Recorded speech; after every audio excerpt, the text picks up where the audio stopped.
Төсек тұсынан мата шығынын қалай дұрыс есептейміз? Ол үйіміздегі матрас көлеміне тікелей байланысты.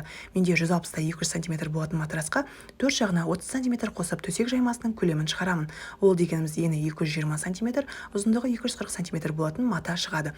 Енді келесі көрпе тұсына кететін матаны есептеу. Бұл жерде көрпенің ұзындығын 2 еселейміз және ұзындығына 10 см, еніне 5 см тігіске қосымша береміз.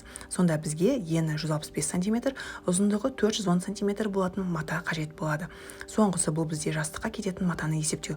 Мендегі 50-70 см жастықтың ұзындығын 2 еселеймін. Жастық тұсынан жастық шеті шығып тұрмас үшін қайыруға 30 см қосамын. Ұзындығы мен еніне тігіске 5 см тағы қосамын. Сонда 50-70 көлемдегі жастыққа ені 55 см, ұзындығы 175 см болатын ұзындықтағы матадан екеу қажет. Бұл жастық тұсына кететін матаны көрпе тұсынан артық қалған матадан тігеміз.